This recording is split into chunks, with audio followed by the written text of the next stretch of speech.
മുഹറം മാസം മറഞ്ഞു കണ്ടാൽ, ഏതെങ്കിലും മരത്തിൻ്റെ ചില്ലകളിലെ അടിയിലൂടെ അല്ലെങ്കിൽ നമ്മൾ മറ്റെന്തെങ്കിലും ഒരു മറയത്ത് നിന്നുകൊണ്ട് മുഹറം മാസം കണ്ടാൽ, ഈ മുഹറം മാസത്തോട് ബന്ധപ്പെട്ടുകൊണ്ട് ഒരുപാട് അന്ധമായ ധാരണകളും തെറ്റായ ധാരണകളും വ്യാപകമായി സമൂഹത്തിലുണ്ട്.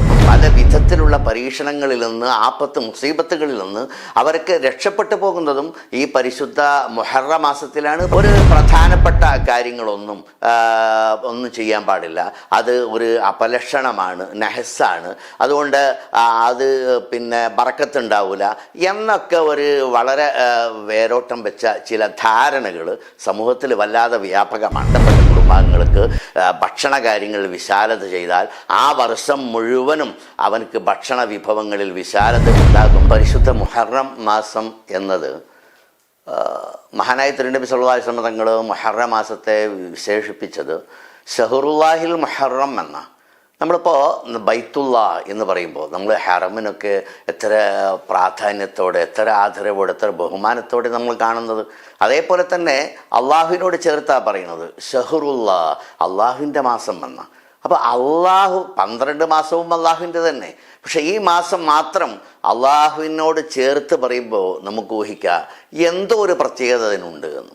അപ്പോൾ ആ വളരെ പ്രാധാന്യമുള്ള, ഒരുപാട് പവിത്രതകളും മഹത്വങ്ങളുമുള്ള മാസമായതുകൊണ്ടാണ് മഹാനായ തിരുനബി സല്ലല്ലാഹു അലൈഹി വസല്ലം തങ്ങൾ ആ വിധത്തിൽ പറഞ്ഞത്. അപ്പോൾ മാത്രമല്ല, നമുക്കറിയാം കഴിഞ്ഞ കാലത്ത് കഴിഞ്ഞുപോയ നമ്മുടെ പ്രവാചകന്മാർക്കൊക്കെ, ഒരുപാട് പ്രവാചകന്മാർക്ക് ഒരുപാട് നേട്ടങ്ങളും വിജയങ്ങളും അവരുടെ ലക്ഷ്യ സഫലീകരണവും അതോടൊപ്പം അവരുടെ ഉദ്ദേശങ്ങളും അല്ലാഹു തആല പൂർത്തീകരിച്ചു കൊടുക്കുന്നതും ഒരുപാട് ദുആകൾക്ക് ഉത്തരം ലഭ്യമാകുന്നതും പല വിധത്തിലുള്ള പരീക്ഷണങ്ങളിൽ നിന്ന്, ആപത്ത് മുസീബത്തുകളിൽ നിന്ന് അവർക്ക് രക്ഷപ്പെട്ടു പോകുന്നതും ഈ പരിശുദ്ധ മുഹറം മാസത്തിലാണ്. പ്രത്യേകിച്ച് മുഹറം 10-ലാണ്.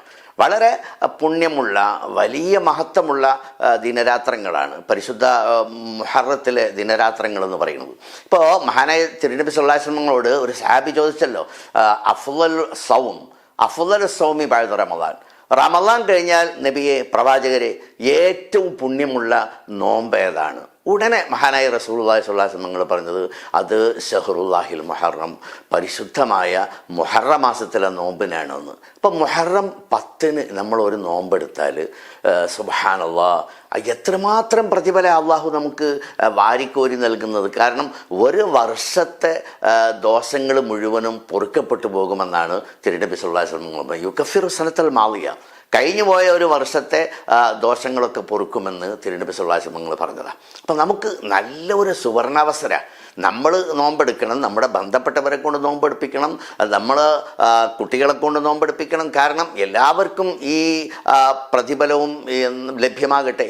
അതുകൊണ്ട് മാത്രവുമല്ല, മഹാനായ തിരുനബി സല്ലല്ലാഹു അലൈഹി വസല്ലം പറഞ്ഞിട്ടുണ്ട് 9-10 ദിവസങ്ങളിൽ നോമ്പ് നോൽക്കാൻ. കാരണം മഹാനായ തിരുനബി സല്ലല്ലാഹു അലൈഹി വസല്ലം ഹിജറ 2-ാം വർഷം പരിശുദ്ധ മദീനയിൽ നിൽക്കുമ്പോൾ ജൂതന്മാരിങ്ങനെ നോമ്പെടുത്തത് കണ്ടപ്പോൾ അവരോട് ചോദിക്കുക, നിങ്ങളെന്താ ഇന്ന് നോമ്പെടുത്തിട്ട്, നിങ്ങൾക്കെന്താ ഇന്നത്തെ ദിവസം നോമ്പെടുക്കാൻ കാരണം? അവർ പറഞ്ഞത്, ഞങ്ങളിന്ന് മഹാനായ ഞങ്ങളുടെ പ്രവാചകൻ സയ്യിദുനാ മൂസാ നബി അലൈഹി ഇസ്ലാമിന് ഏകാധിപതിയായ, സ്വേച്ഛാധിപതിയായ ക്രൂരനായ ഭരണാധികാരി ഫറോവയിൽ നിന്ന് അള്ളാഹു രക്ഷപ്പെടുത്തിയ ദിവസമാണ്. അതിന് ശുക്റായിട്ടാണ്, അതിന് കൃതജ്ഞത ചെയ്തുകൊണ്ടാണ് ഞങ്ങൾ നോമ്പെടുക്കുന്നതെന്ന് ആ ജൂത വിഭാഗം പറഞ്ഞപ്പോൾ മഹാനായ തിരുനബി സല്ലല്ലാഹു അലൈഹി വസല്ലം പറഞ്ഞത്, അന അഹഖു മൂസാ മിൻകും, നിങ്ങളെക്കാൾ മൂസാ നബിയോട് ബന്ധപ്പെട്ടവന് ഞാനാണ്, എൻ്റെ ഉമ്മത്താണ്. അതുകൊണ്ട് ഞാൻ അടുത്ത വർഷം ഇൻ ബഖീതു ഇലാ ഖാബിലിൻ, അടുത്ത വർഷം ഞാൻ ജീവിച്ചിരിപ്പുണ്ടെങ്കിൽ ഞാൻ 9 എടുക്കും 10 എടുക്കും എന്ന് സയ്യിദുനാ മുഹമ്മദ് റസൂലുള്ളാഹി സ്വല്ലല്ലാഹു അലൈഹി വസല്ലം. പക്ഷേ നബി ആ പ്രഖ്യാപിച്ച് ഏതാനും ആഴ്ചകൾ കഴിഞ്ഞപ്പോൾ തിരുനബി സല്ലല്ലാഹു അലൈഹി വസല്ലം തങ്ങൾ വഫാത്താകുകയാണ് ഉണ്ടായത്. അതുകൊണ്ട് അടുത്ത വർഷം മുഹറം ആവർത്തിച്ച് വന്നപ്പം തിരുനബി ജീവിച്ചിരിപ്പുണ്ടായിരുന്നില്ല. അതുകൊണ്ട് 9 റസൂലുള്ള 9-ാമത്തെ നോമ്പ് ആശൂറ എന്ന് പറയുന്ന നോമ്പ് റസൂലുള്ള എടുത്തിട്ടില്ല. അപ്പോൾ 9-ഉം 10-ഉം നമ്മൾ എടുക്കണം. നമ്മൾ ജീവിച്ചിരിപ്പുണ്ട്, അൽഹംദുലില്ലാ. നമുക്ക് എന്തായാലും മഹാനായ തിരുനബി സല്ലല്ലാഹു അലൈഹി വസല്ലം തങ്ങൾ പറഞ്ഞത്, ഞാൻ ജീവിച്ചിരിപ്പുണ്ടെങ്കിൽ അടുത്ത വർഷം ഞാൻ 9 എടുക്കുമെന്ന്. അപ്പോൾ 9ഉം 10ഉം എടുക്കണം. അതിൻ്റെ ഒരു പക്ഷേ മഹാന്മാരായ ഫുഖഹാക്കൾ, കർമ്മശാസ്ത്ര പണ്ഡിതന്മാർ പറഞ്ഞത് കാണാം കിതാബുകളിൽ. ഇനി ഒരാൾക്ക് 9 കഴിഞ്ഞില്ല എന്നാൽ 10ഉം 11ഉം എടുക്കൽ വളരെ പ്രധാനപ്പെട്ട സുന്നത്താണ്, മഹത്വമാണ്, പ്രതിഫലാർഹമാണ് എന്നൊക്കെ മഹാന്മാരായ പണ്ഡിതന്മാർ വിശദീകരിച്ച് തന്നിട്ടുണ്ട്. അപ്പം അതുകൊണ്ട് എന്തായാലും ആ നോമ്പ് വളരെ പ്രധാനമാണ്. ഇനി ഞാൻ ഇതോട് ചേർത്ത് പറയേണ്ട പ്രധാനപ്പെട്ട ഒരു കാര്യം, നമുക്കൊക്കെ അറിയാം ഈ മുഹറം മാസത്തോട് ബന്ധപ്പെട്ടുകൊണ്ട് ഒരുപാട് അന്ധമായ ധാരണകളും തെറ്റായ ധാരണകളും വ്യാപകമായി സമൂഹത്തിലുണ്ട്. വളരെ വേരോട്ടം വെച്ച ചില ധാരണകളൊക്കെ ഉണ്ട്. ഇപ്പം നമുക്കറിയാം മുഹറം 1 മുതൽ 10 കഴിയുന്നത് വരെ ഒരു പ്രധാനപ്പെട്ട കാര്യങ്ങളൊന്നും ചെയ്യാൻ പാടില്ല. അത് ഒരു അപലക്ഷണമാണ്, നഹസാണ്. അതുകൊണ്ട് അത് പിന്നെ ബറക്കത്തുണ്ടാവില്ല എന്നൊക്കെ ഒരു വളരെ വേരോട്ടം വെച്ച ചില ധാരണകൾ സമൂഹത്തിൽ വല്ലാതെ വ്യാപകമാണ്. ഞാനിത് പറയാൻ കാരണം, നമ്മൾ എത്ര പറഞ്ഞാലും ചില ബന്ധപ്പെട്ട ആളുകൾ, ചില അത്യാവശ്യം ചില അറിവുള്ള ആളുകൾ പോലും അത് മുഹറം 10 കഴിഞ്ഞോട്ടെ എന്ന് പറഞ്ഞിട്ട് പ്രധാനപ്പെട്ട കാര്യങ്ങളൊക്കെ നീട്ടിവെക്കുന്നത് കാണാം. അപ്പോൾ നമുക്കറിയാം മുഹറം മാസം മറഞ്ഞു കണ്ടാൽ, ഏതെങ്കിലും മരത്തിൻ്റെ ചില്ലകളിൽ അടിയിലൂടെ അല്ലെങ്കിൽ നമ്മൾ മറ്റെന്തെങ്കിലും ഒരു മറയത്ത് നിന്നുകൊണ്ട് മുഹറം മാസം കണ്ടാൽ അത് ഭയങ്കര അപലക്ഷണമാണ്. എന്തൊക്കെ ആ കൊല്ലത്തിൽ എന്തൊക്കെ ചില പിന്നെ ആപത്തുകൾ, മുസീബത്തുകൾ വരുമെന്നതിൻ്റെ ഒരു സൂചനയാണത് എന്നൊക്കെ വ്യാപകമായ വിശ്വാസമുണ്ട് നമ്മുടെ സമൂഹത്തിൽ. യഥാർത്ഥത്തിൽ അതിന് ഒരു അടിസ്ഥാനവും ഇല്ല, ഒരു പിൻബലവും ഇല്ല എന്നാണ് പരിശുദ്ധ ഹദീസുകളിൽ നിന്നും പരിശുദ്ധമായ കിതാബുകളിൽ നിന്നും നമുക്ക് മനസ്സിലാക്കാൻ പറ്റുന്നത്. ഇതോടൊപ്പം തന്നെ നമുക്ക് മുഹറത്തിൽ ഇപ്പോൾ ഒരു വീട് ഉദ്ഘാടനം ചെയ്യുക, അതല്ലെങ്കിൽ ഒരു കച്ചവടം ഉദ്ഘാടനം ചെയ്യുക, അതല്ലെങ്കിൽ ആ മാസത്തിൽ നിക്കാഹ് നടത്തുക. എൻ്റെ തന്നെ അനുഭവമാണ്, ഒരു വിവാഹത്തിൻ്റെ നിശ്ചയം നടക്കുന്ന ഒരു സദസ്സ്, പെണ്ണിൻ്റെ ഭാഗത്തുനിന്നും ആണിൻ്റെ ഭാഗത്തുനിന്നും പ്രധാനപ്പെട്ട ആളുകളും നാട്ടിലെ കാരണന്മാരും ഒക്കെ പങ്കെടുത്തൊരു സദസ്സ്. അവിടെ വെച്ച് ഒരു കല്യാണ നിശ്ചയം നടക്കുക. ആ നടക്കുന്ന സമയത്ത് അത് തന്നെ വരൻ്റെ ബന്ധപ്പെട്ട ആളുകൾ പറഞ്ഞു, എന്തായാലും മുഹറം 10 കഴിയാതെ നിക്കാഹ് നടക്കൂല, അത് ശരിയാവൂല എന്ന് പറഞ്ഞു. അപ്പോൾ വധുവിൻ്റെ പിതാവിന് എത്രയും പെട്ടെന്ന്, പ്രവാസിയാണ്, അയാൾക്ക് തിരിച്ചു പോകേണ്ടതുണ്ട്, മുഹറം 10 കഴിയാൻ കാത്തിരുന്നാൽ അത് അയാൾക്ക് മറ്റു ചില ബുദ്ധിമുട്ടുകളുണ്ട്, അതുകൊണ്ട് എനിക്ക് എന്തായാലും ഈ 2 ആഴ്ചക്കുള്ളിൽ നിക്കാഹ് നടത്തണമെന്ന് അയാൾക്ക് വല്ലാതെ ആവശ്യപ്പെടുകയും ചെയ്യുന്നു. പക്ഷെ എന്തൊക്കെ പറഞ്ഞാലും മുഹറം 10 കഴിയാതെ നടത്തൂല, അത് വലിയ സുഖകരമല്ല എന്ന അഭിപ്രായമാണ് വരൻ്റെ ഭാഗത്തു നിന്നുള്ള ആളുകൾ പറയുന്നത്.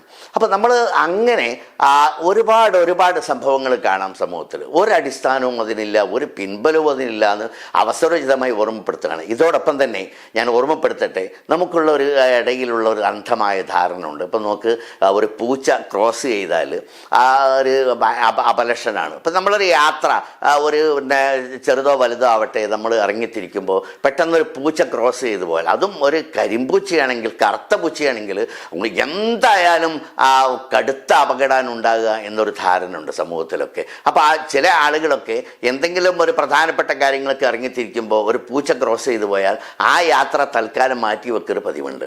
അപ്പം ഇതിനും ഒന്നും ഒരടിസ്ഥാനവുമില്ല. ഇതേപോലെ തന്നെ നമ്മൾ ചേർത്ത് പറയേണ്ടതാണ്, മനസ്സിലാക്കേണ്ട പ്രധാനപ്പെട്ട കാര്യമാണ്. നമ്മളും നമ്മുടെ ബന്ധപ്പെട്ട ആരെങ്കിലും സംസാരിച്ചുകൊണ്ടിരിക്കുക, അല്ലെങ്കിൽ നമ്മുടെ സുഹൃത്ത്, അല്ലെങ്കിൽ നമ്മുടെ ഭാര്യ, അല്ലെങ്കിൽ ഭർത്താവിനായിട്ട് സംസാരിച്ചു കൊണ്ടിരിക്കുമ്പോൾ പെട്ടെന്നൊരു ഒരു പല്ലി കരഞ്ഞാൽ, കൊക്കിയാൽ ഉടനെ നമ്മുടെ ഭാര്യ പറയും, അല്ലെങ്കിൽ ബന്ധപ്പെട്ടവരോട്, കണ്ടില്ലേ ആ പല്ലി പറഞ്ഞല്ലോ, നമ്മൾ പറഞ്ഞത് സത്യമാണ്. യഥാർത്ഥത്തിൽ ഈ പല്ലിക്ക് നമ്മളെ ഭാഷ ഏതാണ്, നമ്മൾ സംസാരിച്ചത് എന്താണ്, ഒന്നും അതിനറിയില്ല. അത് അതിൻ്റെ മറ്റെന്തോ ആവശ്യങ്ങൾക്ക് ശബ്ദം ഉണ്ടാക്കിയതാണ്. അതല്ലാതെ നമ്മൾ പറഞ്ഞത് സത്യമാണോ അല്ല അസത്യമാണോ എന്ന് തിരിച്ചറിയാനുള്ള കഴിവ് പല്ലിക്കില്ല എന്നുള്ളത് വ്യക്തമാണല്ലോ. അപ്പം ഇങ്ങനൊന്നും അടിസ്ഥാനമില്ലാത്ത, ഒരു പിൻബലവും ഇല്ലാത്ത, ഒരു പ്രമാണവും ഇല്ലാത്ത ഒരുപാട് ധാരണകൾ സമൂഹത്തിലുണ്ട്. ഇതേപോലെ തന്നെ നമുക്കുണ്ട് ഒരു റൂഹാനി പക്ഷി എന്ന് പറയുന്ന ഒരു പക്ഷി. ചില പ്രദേശങ്ങളിൽ കുത്തിച്ചൂടാനെന്ന്, മറ്റൊരു പ്രദേശത്തിൽ മറ്റെന്തോ പേരുകളൊക്കെ എല്ലാം അറിയപ്പെടുന്നതാണ്. ഇപ്പം അത് ഞാനൊക്കെ അത് കുട്ടിക്കാലത്ത് ധാരാളം കാണാറുണ്ടായിരുന്നു, അതിൻ്റെ ശബ്ദം കേൾക്കാറുണ്ടായിരുന്നു രാത്രി കാലങ്ങളിലൊക്കെ. പക്ഷേ ഇപ്പം അതിന് വംശനാശം സംഭവിച്ചുകൊണ്ടേ ഇരിക്കുകയാണ്. ഇപ്പോൾ വല്ലാതെ കേൾക്കൽ വളരെ അപൂർവമാണ്. എന്തായാലും ആ പക്ഷി രാത്രി കരഞ്ഞാൽ അത് അപ്പുറത്തെ പറമ്പിൽ നിന്നാണ് കരയുന്നതെങ്കിൽ ഇപ്പുറത്തെ പറമ്പിലുള്ള വീട്ടിലുള്ള ആരെങ്കിലും ഒരാൾ മരിക്കുമെന്ന ധാരണ പരക്കെ ഉണ്ടായിരുന്നു. പക്ഷേ യഥാർത്ഥത്തിൽ ഈ പല്ലി ആരാ?